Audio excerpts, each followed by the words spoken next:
Okay, it just looks like it's just us. Okay, morning. So what I like to look at today is Rabbeinu Bachaya. The Rabbeinu Bachaya points out something which is quite fascinating, and there's the Ramban as well. So we look at both of those, and we'll get some insight. So the Torah says just before the end of the Torah says, "Vayu b'nei Yisrael b'Midbar." B'nei Yisrael in the Midbar. They're in the desert. Vayimtzu ish makoshesh eitzim b'yom HaShabbat, and they find this ish makoshesh eitzim. Makoshesh eitzim we translate as gathering wood.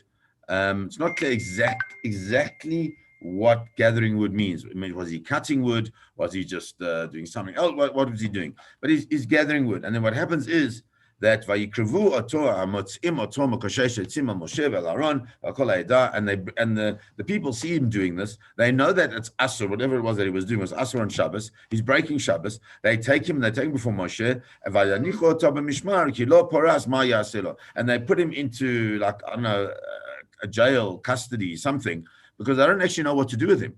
Remember, this is the first time anybody's ever been Machal al Shabbos, and they really don't know what to do with him. So the Ramban contrasts the Mokoshesh Eitzim with the mitzvah of tzitzit that comes afterwards, as well as with the story of Korach that comes after that as well. And he explains that this whole thing of the Mokoshesh Eitzim, of this guy's collecting, to contrast with tzitzit, is because he didn't gather the fact that everything is one holistic system. And that's what tzitzit is all about, because it says that you have to look at the patil techelet. Techelet has the word techelet we translate as this blue azure type of color, but the word techelet has within it the word kol, which means that the idea is that if you look at the techelet, you can remember that everything is, as the Ramban says, sherumaz lemidah hakolelet hakol. It hints at this concept that Hashem is kolel hakol, is everything, is holistic. Shehi b'chol v'hi tachlit hakol, that the midah of hakol of Hashem is everything, and it's the essence of everything, and it's the essence of HaKadosh Baruch Hu, as the mitzvot that you have to do. And therefore, in this person going against the will of HaKadosh Baruch Hu in keeping Shabbos, so that becomes a problem. But the Rabbeinu Bachaya expresses some lovely ideas, which I'd like to just go through with you, because his major question is, why does it say Vayu b'nei Yisrael b'Midbar? That b'nei Yisrael are in the desert. We know that they're in the desert. They're in the desert now for the next 40 years because they don't have a choice. They went through this process of the Meraglim, and having gone through the process of the Meraglim, they're stuck in the desert. So we know they're in the desert. So why does the Torah tell us that they're in the desert? And explains that a number of things. He says, first, we have to understand that all of these things are happening in the desert. They're happening in this place that is barren. They're happening in this place which is where nothing's really happening. And so, and the whole point is that they start filling their own stories. All these things that are happening are in this empty space, and they could be stories that are positive or stories that are negative. So we have the story of the Mokoshesh Eitzim, you have the story of Korach, you have the mitzvah of tzitzit. So there's all these different things that are coming along, and therefore we have to realize it's happening in the desert, because the desert is this place where new things are going to be coming up as they come on. The Rabbeinu Bachaya then says that one of the reasons, Odef Shalomar, you could also say, one of the reasons that you could say that that the reason why it mentions the Midbar is because we know that there is well, I'll read it to you exactly what he says. So he says, because Lirmos, I'll call me Shaholech Bamidbar, a person who's walking in the desert. But Derech Rechokah, far away, for some reason he's lost track of the days. In such a person, a person, even if you don't know which day it is, so you, for whatever reason, you get a bit confused, and you're not sure if it's Monday, Tuesday, Wednesday, you're in the desert, you still have to keep Shabbos. So the question is, Keitzad Yaseh, how should the person keep Shabbos? The Gemara says, what do? Moine Shisha You count 6 days from that day, and then you rest for one day. And he explains, says the Rabbeinu B'chaya, Lefi shekol echad ve'echad min ashiva hu Shabbos. He says, you have to understand that the whole week, Shabbos impacts on each and every single day.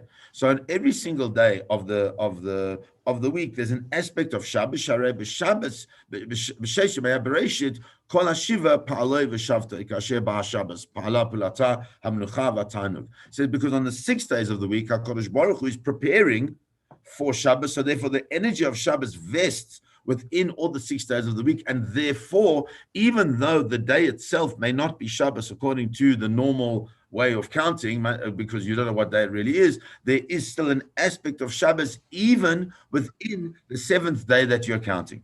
He says, okay, but how does that help us here? He says, even though, because when Bnei Israel were in the desert, they knew exactly what day it was. They could never make a mistake. The point is, Remez Lacha Katuv, the Torah is coming to show, I'll call me Shohelech Baderech, that any person who's walking on the road, and you're not sure what day Shabbos is, Chayev Misa, Imlo Yishmor et Shabbos Afilu Bamidbar. It's Chayev Misa, he's obligated on the death penalty if he doesn't at least have a day that he sets aside for Shabbos. You know, we are so in the path of what Shabbos is all about that sometimes we forget how enormous it is for us to be able to take off a day from our week to just enjoy our experience of Shabbos. And so what the Torah here is telling us, that even when you're in the Midbar, even though you don't know what the day is, you have to make sure that it has to be part and parcel of the essence of our consciousness, is that we have this concept called Shabbos, because that will ensure that we do what we need to do, and that is to engage with HaKadosh Baruch Hu in a profound way. The Rabbeinu B'chaya then says, a beautiful idea. He says, we understand that all these things are happening in the desert, and he says maybe one of the reasons why it tells us that it's in the desert is it because maybe it's coming to show how great the sin was of this guy who was collecting the wood. Because why? Because in the desert, he was doing it in the desert. And the desert was the place where the man yored b'chol yom, the man came down every day. And that was one of the great nisim farsamim amorim al chidush olam. That's one of the greatest things that shows that HaKadosh Baruch Hu is in charge of the world. And he is machadesh b'tuvo b'chol yom tamid, and every day he recreates and is machadesh, he renews the world. So if that's the case, that's part of what Shabbos is all about. In that environment, the Moshe comes as Mechalel Shabbos, and what is he doing in doing that? He's completely undermining the concept of HaKadosh Baruch Hu running the world. And so therefore, what the Rabban Mechai is saying is how bad it is. But if that's the case, why is it that it comes at this point in time? So he says that maybe you can say, O Yomar, v'yu b'nei Yisrael b'midbar. Maybe you can say Bnei Israel are in the Midbar. That Bnei Israel are there because of the Chet of Meraglim. We know that. That's why they're traveling for another 40 years.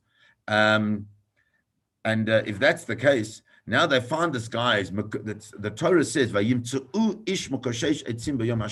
they find this man busy collecting the wood on Shabbos. He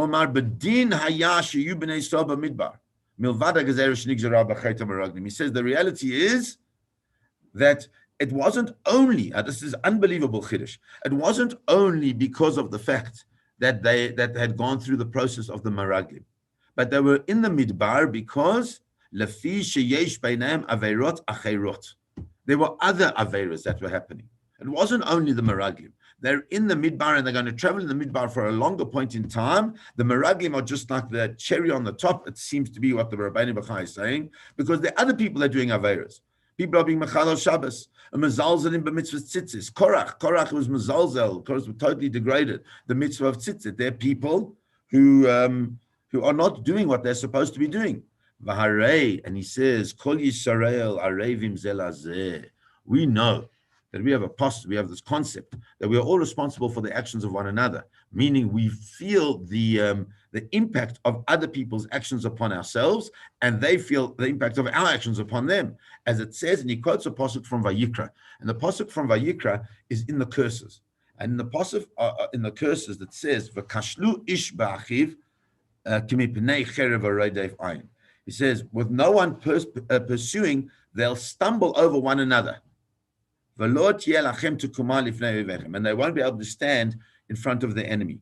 And Rashi says, what does it mean? That they'll stumble over one another. Rashi says there, they'll stumble over one another because of the aveiros of one another. Because why? Because Kol Yisrael Arevim Zelazeh. So the Rabbeinu Bechaya quotes this midrash that Rashi quotes to show that the reason why the Torah points out that they're in the Midbar is because we always think the Midbar is only because of the Meraglim. But he wants to say that the Midbar is also because of other things.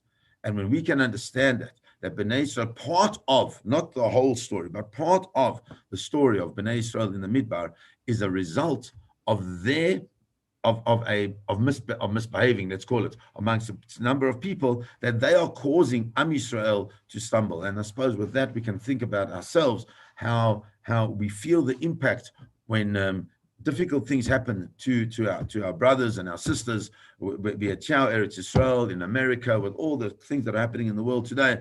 How much we have to think about where is that all coming from.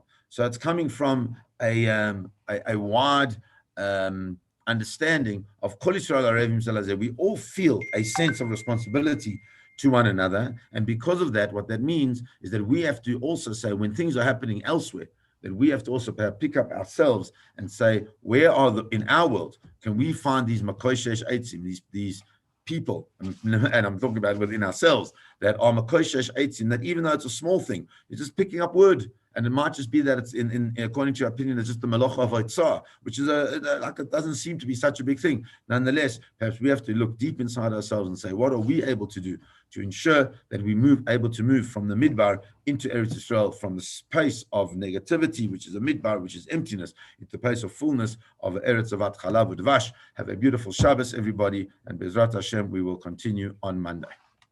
Thank you, Scott. God bless, guys.